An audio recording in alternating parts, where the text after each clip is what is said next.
My name is Sarah Measday and I have developed a weight loss program I call Think Thinner. The reason why it's called this is because I want you to change the way you think about food and eating. I believe this is the only way you can change your eating habits, lose weight and keep that weight off for good. Now, weight loss is quite straightforward. If we just ate when our body required nourishment or energy and we stopped eating when we were full, then we wouldn't put on weight.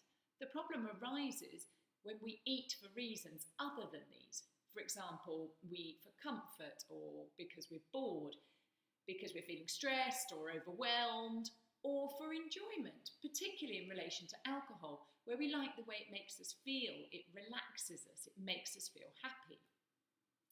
Now, if you like the results that you have from eating this way, then you don't need me and you don't need Think Thinner. But if, however, you don't like the results that you have from eating this way, and you don't like the way eating is making you feel or the way it's making you look, then Think Thinner can help you. Now, I know how eating in this way can make you feel. After the initial gratification of eating something that we know we shouldn't be eating, you start to feel guilty, you start to feel frustrated, you're disappointed in yourself, and you start to say things like, why did I eat that? Why did I drink that? I was doing so well today. I told myself I was going to be good today. Now I've blown it. I'll have to start again tomorrow. Tomorrow will be better.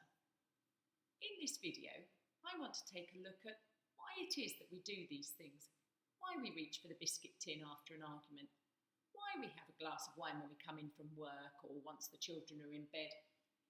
And the reason for all of these things and for these eating patterns is very simple. It's because the behaviour has become a habit.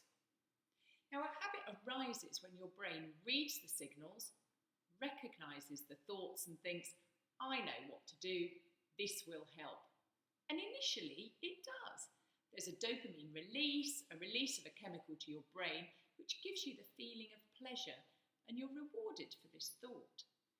Because there's a reward, the next time you feel this way, the next time you feel stressed, the next time you feel upset, your brain sends the same message and says, we need the chocolate, we need the wine.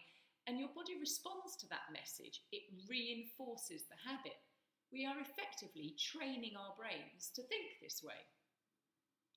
The problem is that your brain at this point is not remembering how this message makes you feel in an hour's time, the following morning, when one drink has led to another, or a biscuit has led to a raid on the chocolate supplies in the house. So the question is, why have we developed these habits? The answer is that habits are efficient. They ensure that we don't have to think about what we need to do every time the situation occurs. The brain is lazy. It wants to expend as little energy as possible. It takes complicated tasks and makes them easier to perform. So, for a non-weight loss related example, to explain what I mean about habits, take driving. When you first learn to drive, there is so much to remember. Every single movement, manoeuvre takes a lot of thought. You need to think through everything you've got to do.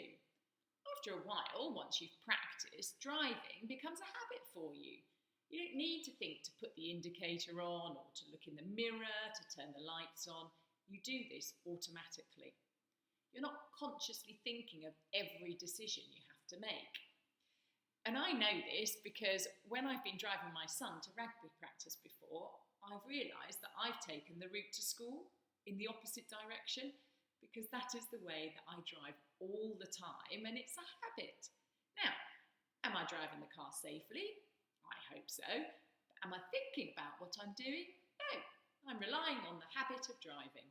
The car is almost on autopilot. I have driven the way I always drive, not in the direction I'm supposed to be driving in to get my son to practice. Taking this example back to weight loss, we have trained our brains to consume food or alcohol when our brain recognises particular feelings. So there's no need to feel bad about these habits. They're completely natural in the way that we have evolved. But if you don't like the results these habits are bringing you, then you should think about joining Think Thinner. And maybe weight loss coaching is what you need to help you sort out these habits.